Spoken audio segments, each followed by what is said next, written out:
Halo sobat kita, apa kabar? Baik-baik ya? Ketemu lagi sama gue Junan. Nah sobat kita, kali ini gue udah ada di salah satu bengkel yaitu Restek yang ada di Jalan Dan Mogot. Nah di video kali ini gue mau ngasih tahu nih tentang produk ECU terbaru dari KTC Kitako. Nanti gue bakal ditemenin dengan mekanik handal yang bakal ngasih tahu secara detail perihal tentang ECU dari KTC Kitako, cara setting ECU, dan hasil pengujian ECU dari KTC Kitako di Dyno Test. Wah, seperti apa videonya? Pantengin terus ya sobat kita. Tapi sebelum itu jangan lupa untuk di-subscribe YouTube channel dari KTC Kitako biar gue makin semangat lagi bikin videonya. Jangan lupa di-like, komen, dan share ya sobat kita. Seperti apa kelanjutannya? Ikut-ikut terus ya sobat kita. Ayo, let's go!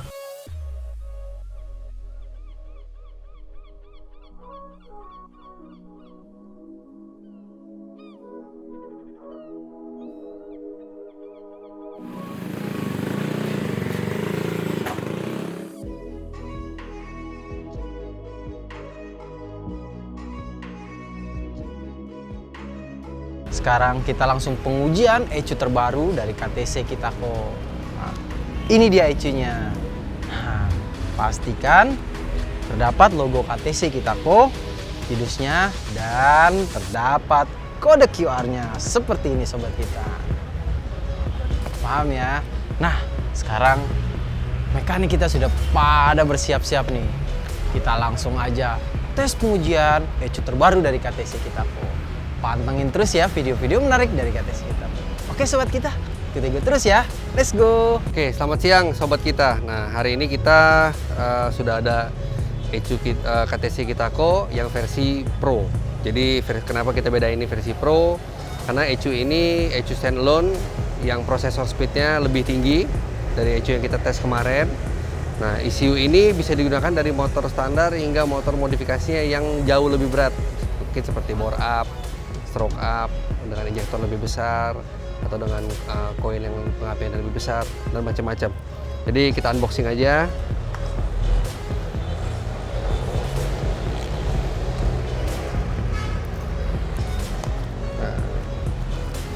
Nah, di dalam kotak ini ada ECU-nya. ECU simple ini ECU untuk NMAX karena motor yang mau kita tes ini motor NMAX ini belakang kita ini motor NMAX dengan spek 65. Jadi ECU-nya simple, ini kabel komunikasi ke laptop. Terus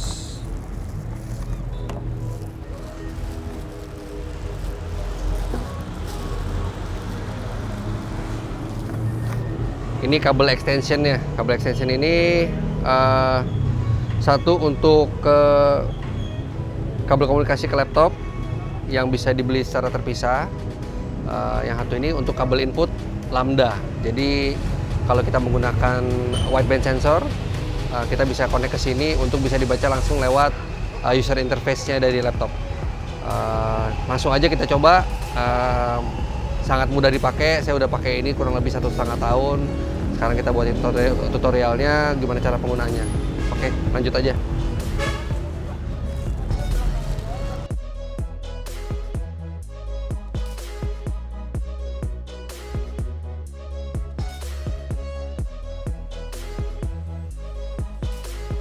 Oke, setelah kita install tadi ECU-nya, motor kita naikin ke dyno.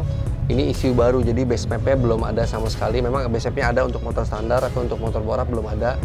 Jadi yang harus dilakukan pertama adalah dipastikan ECU-nya connect ya. Kalau connect dia lampunya blinking ini merah dan hijau, terus timernya jalan.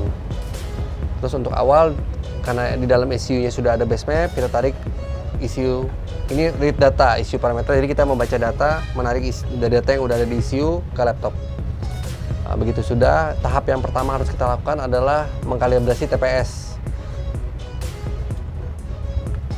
Jadi memang TPS dia ini, kalau di ECU KTC karena ini hanya input, jadi nggak bisa 0, tapi tabelnya aja yang kita rubah biar dia sesuai dengan TPS yang terpasang di motor. Jadi ini tabel TPS-nya Untuk nolnya karena di sini 24, kita input dia 24. Terus kita cek gaspolnya, dia 105%, berarti kita taruh aja 100 atau 98 nggak apa-apa. Habis itu kita interpolate.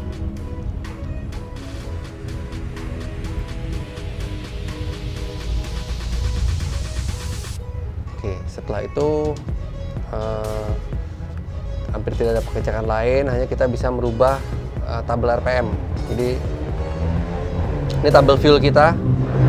Ini TPS-nya 24% sesuai dengan ini dalam kondisi throttle tertutup 24, gaspolnya dia 100,5%, kita buat 98. Jadi ini hanya input, jadi nggak masalah angka nilai di sini ini berapapun, yang penting kalibrasinya kita benar. Sama di sini RPM, sampingnya RPM, ini bisa kita set. Sekarang kondisinya dengan 11.500 maksimum, mungkin teman-teman ada yang membutuhkan RPM-nya jauh lebih tinggi, bisa dirubah di tabelnya. Jadi misalnya ini tabel RPM, tadi ada di sini posisinya RPM.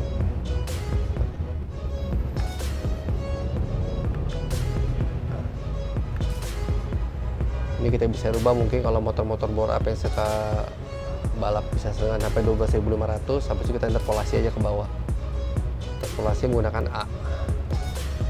Terus kita S ini untuk send data secara sementara, W ini untuk write ke ECU.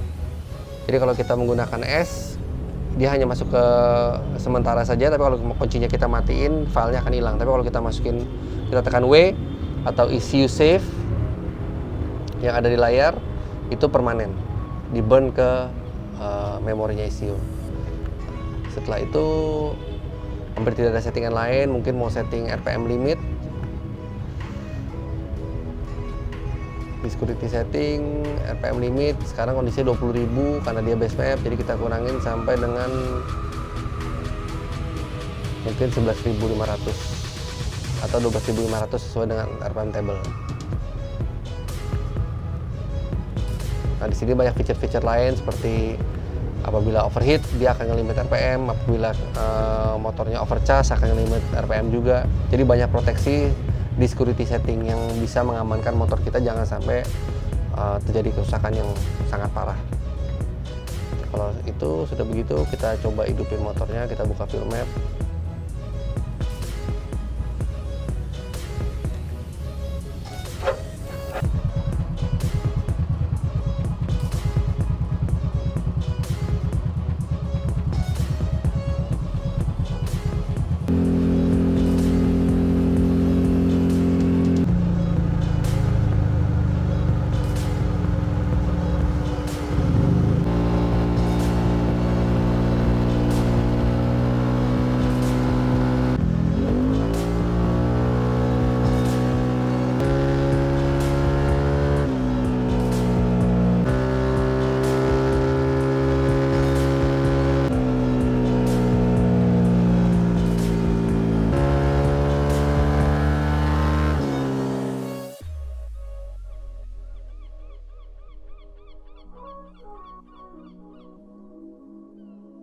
Oke, setelah kita buat proses tadi Mendaino membuat base map untuk motor NMAX dengan piston 65 ini, kita udah dapat base mapnya.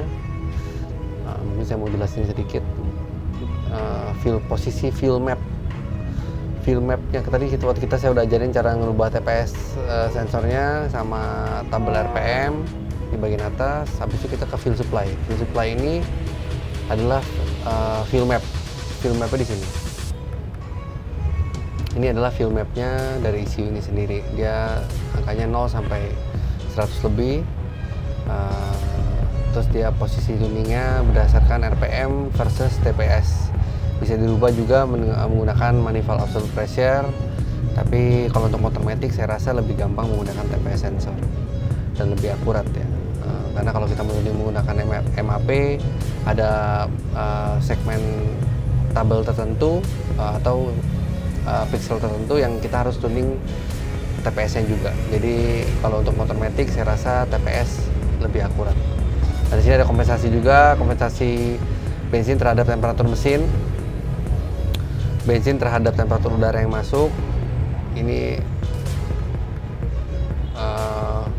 base setup, ini kompensasi terhadap voltase. Jadi kalau misalnya voltasenya drop karena kerja pompanya tidak maksimal, ini bisa dibasahin. Jadi dia base-nya 0, kalau dibesarin berarti kita basahin. Terus juga keunggulan dari ECU-KTC ini sebenarnya bisa dipakai untuk motor 2 tak yang lagi kita riset. Jadi dia bisa ditentukan di sini injection mode-nya double rotation single spray. Double rotation berarti motor 4 tak 2 kali putaran 1 kali semprot, atau single rotation single spray berarti ini bisa dipakai untuk motor 2 tak. Fill map-nya injection time mode atau percentage bisa juga. Sekarang kita gunakan injection time. Habis itu dan lain-lain. Kalau untuk tabel pengapian, tabel ignition ada di sini. Ignition control, ignition map. Nah, ini tabel ignitionnya. DRPM, PPS. Nah, ini adalah pengapiannya, angka pengapian. Nah, angka ini dicari di atas dyno disesuaikan dengan kondisi mesinnya masing-masing. Jadi tidak ada angka baku, tapi angka ini dicari di atas mesin dyno, atau boleh juga dicari di jalanan dengan hati-hati, tapi perlahan-lahan, karena kelebihan 2 derajat bisa mengakibatkan kerusakan mesin. Jadi harus hati-hati apabila menggunakan tabel ignition. Ada juga kompensasi lain di tabel ignition adalah ignition intake temperatur kompensasi. Berarti apabila kita sering macet-macetan, ini sekarang kondisinya 0 ya. Ini sekarang ini kondisinya 42 derajat. Ini udara yang dihisap oleh throttle body. Jadi di throttle body itu ada intake air temp sensor atau sensor temperatur udara. Nah, apabila temperaturnya biasanya melebihi 50 derajat, ini harusnya apinya kita minusin. -1 dan seterusnya.